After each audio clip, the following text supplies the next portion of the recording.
بسم اللہ الرحمن الرحیم۔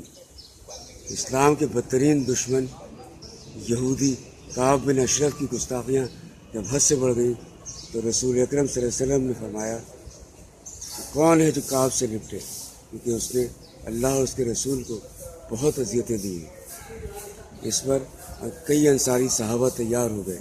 حضرت محمد بن مسلمہ رضی اللہ عنہ نے کہا کہ کیا اسے قتل کر دوں؟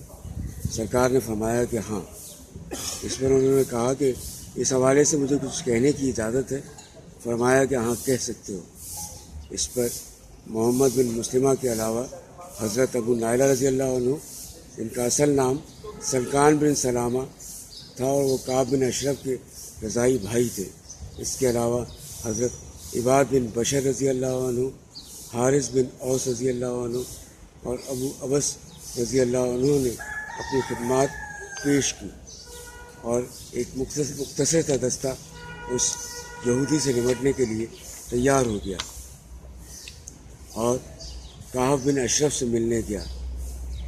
سب سے پہلے اس سے حضرت محمد بن مسلمہ رضی اللہ عنہ ملے اور انہوں نے کہا کہ اس شخص نے، یعنی اشارہ رسول سرکار کائنات کی طرف تھا، اس شخص نے ہم سے صدقہ طلب کیا ہے۔ حقیقت یہ ہے کہ مدینہ منورہ میں آنے کے بعد اس نے ہم کو مشقت میں ڈال دیا ہے۔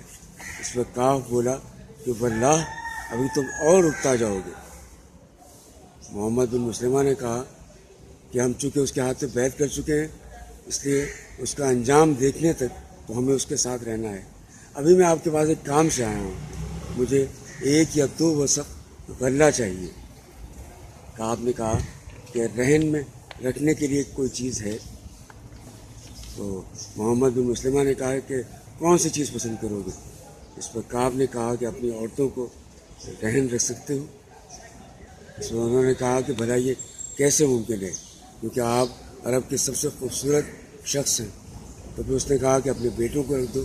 تو آپ نے کہا کہ یہ بھی ممکن نہیں، اس پر لوگ کیا کہیں گے، ہم ہتھیار رہن رکھ سکتے ہیں۔ چنانچہ یہ طے ہو گیا کہ ہتھیار رہن رکھے جائیں گے۔ وما علینا الا البلاغ۔